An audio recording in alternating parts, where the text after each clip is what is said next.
আপনারা কি জানেন শ্রীমতী লক্ষ্মী দেবী রূপে মা সীতা দেবী তার জীবনকালে একটি ঘোর পাপ করেছিলেন, যার শাস্তি তিনি সেই জীবনেই পেয়েছিলেন। এটি জানার পরেও যে তিনি যেটি করছে সেটি ঠিক নয়, তবুও তিনি সেই পাপ করেছিলেন। সেই পাপের কারণেই তিনি তার স্বামী শ্রী রামের থেকে আলাদা হয়ে গিয়েছিলেন। কি ছিল সেই পাপ, আর কী বা ছিল তার কারণ, যার জন্য মা সীতা দেবী প্রতিবিয়োগ সহ্য করতে হয়েছিল? আপনাদের কাছে ভিডিওটি শেষ পর্যন্ত দেখার অনুরোধ রইল। তার আগে ধর্মকথা শম্পা চ্যানেলে আপনাদের সবাইকে স্বাগত। যারা যারা এখনও চ্যানেলটি সাবস্ক্রাইব করেননি তারা চ্যানেলটি সাবস্ক্রাইব করে পাশে থাকা বেল আইকনটিতে ক্লিক করুন, যাতে আমাদের ভিডিও সবার আগে আপনাদের কাছে পৌঁছে যায়। তো চলুন আমাদের আজকের ভিডিওটি শুরু করা যাক।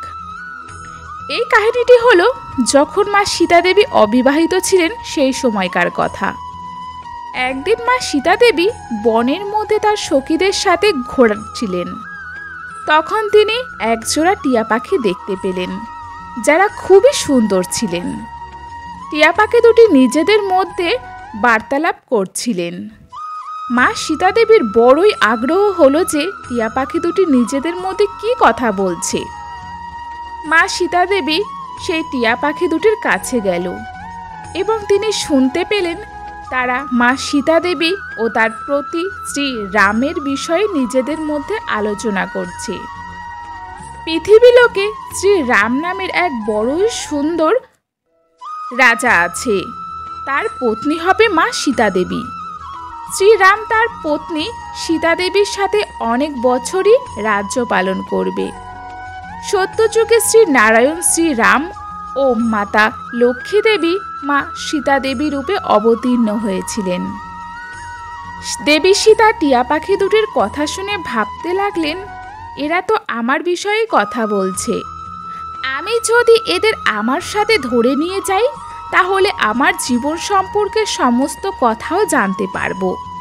তাই তিনি তার সখীদের বললেন, যাও তোমরা ওই টিয়া দুটিকে ধরে নিয়ে এসো। তখন মা সীতা দেবীর কথা মতো তার সখীরা টিয়া দুটিকে ধরে আনলেন। মা সীতা দেবী সেই টিয়া দুটিকে বললেন, তোমরা খুবই সুন্দর, আমাকে তোমরা ভয় পেও না, আমি তোমাদের কোনোই ক্ষতি করব না। তোমরা আমাকে বলো তোমরা কে, কোথা থেকে এসেছো, শ্রীরাম কে, সীতাই বা কে, আর তোমরা কিভাবে এদের কাহিনী জানো, আমাকে সমস্ত ঘটনাটি খুলে বলো। মা সীতা দেবীর এইসব কথা শুনে টিয়া পাখি দুটি বলেন, এক বড়ই বিদ্বান মহর্ষি বাল্মীকি আশ্রমে আমরা দুজন থাকি। মহর্ষি রামায়ণ নামের এক গ্রন্থ রচনা করেছেন, যার পাঠ তিনি তার শিষ্যদের শ্রবণ করিয়েছেন। সেই টিয়া দুটি মা সীতা দেবীকে এটিও বলেছেন যে এই গ্রন্থে মহর্ষি বাল্মীকি এটিও বলেছেন যে মহর্ষি পুত্রেশ্বর যজ্ঞে সন্তুষ্ট হয়ে শ্রী নারায়ণ, রাম, লক্ষ্মণ, ভরত ও শত্রুঘ্ন এই চার মানব শরীর ধারণ করে পৃথিবীতে জন্ম নেবে। বড় হলে শ্রীরাম মহর্ষি বিশ্বামিত্র ছোট ভাই লক্ষ্মণের সাথে হাতে ধনুক নিয়ে মিথিলায় আসবেন এবং ভগবান শিবের ধনুককে ভেঙে মা সীতার সাথে বিবাহ করবেন। এরপর এই টিয়া দুটি বলেন, হে সুন্দরী, আমরা তোমাকে সব কিছুই বলে দিলাম, এবার আমাদের ছেড়ে দাও, আমরা এখান থেকে যেতে চাই। টিয়া দুটির এমন কথা শুনে মা সীতা দেবী তার জীবন সম্পর্কে জানার জন্য আরও আগ্রহ জাগল। মা সীতা দেবী বললেন, শ্রীরাম কেমন, সে কার পুত্র, কিভাবে সে মিথিলায় এসে মা সীতাকে বিবাহ করবে? তখন টিয়া দুটি বলেন, শ্রীরামের বর্ণনা আমরা কিভাবে করব, তার বর্ণনা তো কেউ করতে পারে না। শ্রীরামের সাথে জানকীর বিবাহ হবে এবং তারা দুজনেই বড়ই সুখী হবে। কিন্তু হে সুন্দরী, তুমি কে? তখন মা সীতা দেবী বললেন, যাকে তোমরা জানকী বলছো আমি সেই।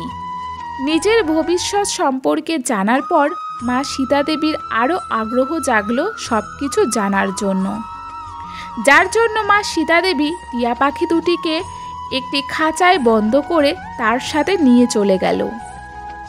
মা সীতা টিয়া দুটিকে বলেন, আমি তোমাদের তখনই ছাড়ব যতদিন না শ্রীরাম এসে আমাকে বিবাহ করে, ততদিন তোমরা এখানেই থাকবে। আমি তোমাদের অনেক সুন্দর সুন্দর ভোজন দেব। টিয়া দুটি বলে, আমাদের ছেড়ে দাও, আমরা বনের পাখি, আমাদের সুখ ঘরে হবে না। স্ত্রী টিয়াটি মা সীতাদেবীকে বলেন, আমি গর্ভবতী, আমি আমাদের নিজের স্থানে গিয়ে বাচ্চার জন্ম দেব, তুমি চাইলে আমরা আবার এখানে আসব। এত অনুরোধ করার পরও মা সীতাদেবী তাদের ছাড়লেন না। এরপর পুরুষ টিয়াটি বলেন, হে সীতা, আমার স্ত্রী গর্ভবতী, ওকে ছেড়ে দাও, সে বাচ্চার জন্ম দেবে, তারপর আমি তাকে নিয়ে আবার এখানে চলে আসব। মা সীতাদেবী বলেন, তুমি যেতে পারো, কিন্তু এই টিয়াটিকে আমার বড়ই ভালো লেগেছে, সে এখানেই থাকবে। পুরুষ টিয়াটি বলে, আমি আমার স্ত্রীকে ছাড়া থাকতে পারবো না, ওকে ছেড়ে দাও। হে মা সীতা, তুমি অনেক ভালো। পুরুষ টিয়াটি মা সীতাদেবীকে অনেক অনুরোধ করে, কিন্তু মা সীতাদেবী তাদের কোনো কথাই শোনে না। তখন স্ত্রী টিয়াটি ক্রোধিত হয়ে মা সীতাদেবীকে অভিশাপ দিলেন, তুমি যেমন আমার এই সময় আমাকে আমার পতির থেকে আলাদা করছো, তেমনি তুমিও যখন গর্ভবতী হবে তখন তোমাকেও শ্রীরামের সাথে থেকে আলাদা থাকতে হবে। কিছুদিন পর পতির থেকে আলাদা থাকায় স্ত্রী টিয়াটি মারা গেলেন। পত্নী মারা যাবার পর পুরুষ টিয়াটি খুবই দুঃখিত হলেন এবং মা সীতাদেবীকে বলেন, আমি প্রাণত্যাগ করে শ্রীরামের নগরী অযোধ্যায় জন্ম নেব এবং আমার কারণেই তোমাকে শ্রীরামের থেকে আলাদা থাকতে হবে। এরপর সে সেখান থেকে চলে গেল। কিছুদিন পর তার জন্ম হলো অযোধ্যার এক ধোপার ঘরে। এই ধোপার কারণেই মা সীতাদেবী শ্রীরামের থেকে অপমানিত হলেন এবং শ্রীরামের থেকে আলাদা হতে হয়েছিলেন। টিয়ার অভিশাপের কারণেই মা সীতাদেবী শ্রীরামের থেকে আলাদা হয়েছিলেন।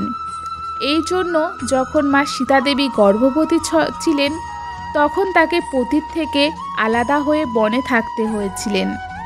আপনারা হয়তো অনেকেই শুনে থাকবেন যে আমাদের কর্মের ফল আমাদের এই জন্মেই পেতে হয়। যদি কেউ দোষ করে তার শাস্তি তো তাকে পেতেই হবে। স্বয়ং মা সীতাদেবীকেও সেটি ভোগ করতে হয়েছিল, আর আমরা তো কে? তো বন্ধুরা, আমাদের আজকের ভিডিওটি আপনাদের কেমন লাগলো? ভালো লাগলে ভিডিওটিতে একটি লাইক, কমেন্ট ও শেয়ার করতে ভুলবেন না। সবাই ভালো থাকবেন, সুস্থ থাকবেন। জয় শ্রীরাম।